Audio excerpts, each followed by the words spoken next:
Praise the Lord. सबका प्रभु यीशु मसीह के नाम से प्रदेश ऑफिशियल मीडिया की प्रभात प्रार्थना में मैं स्वागत करता हूं। प्रभु परमेश्वर आप सभी को आशीषित करें। प्रिय परमेश्वर का वचन मनन करके आज का हमारा दिन शुरू करेंगे। लूका रचित सुसमाचार 19वां अध्याय 10वां पद। क्योंकि मनुष्य का पुत्र खोए हुओं को ढूंढने और उनका उद्धार करने आया है। परमेश्वर की अनोखा प्यार के बारे में यहाँ पे वर्णित किया है। हम सब खोए हुए भेड़ थे, लेकिन परमेश्वर के प्रेम की जरिया हम उद्धार पाया है। परमेश्वर की संतान कहलाता है। प्रियो, इस वचन की पृष्ठभूमि हमें पता है कि चुंगे लेने वाला जक्कई के बारे में लिखा है। वो चुंगे लेने वाला की सरदार था, बहुत धनी भी था।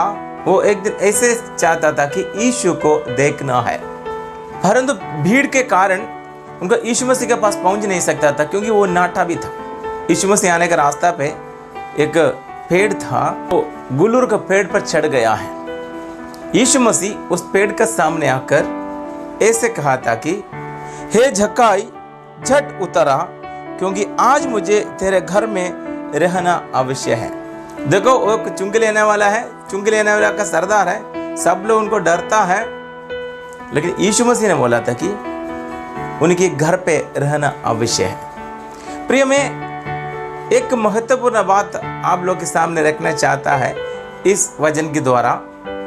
जब हम पवित्र परमेश्वर की चरणों में आता है, हमारी जीवन में कुछ परिवर्तन होना जरूरी है। जक्कई यीशु मसीह के पास आ गया है। यीशु मसीह ने बोला है, आज तेरा घर पे रहना अवश्य है। जक्कई कैसे उत्तर दिया? 8वां पद में देखिए। जक्कई ने खड़े होकर प्रभु से कहा, हे प्रभु, देख, मैं अपनी आधी संपत्ति कंगालों को देता हूं, और यदि किसी का कुछ भी अन्याय करके ले लिया है तो उसे 6 गुना फेर देता हूं।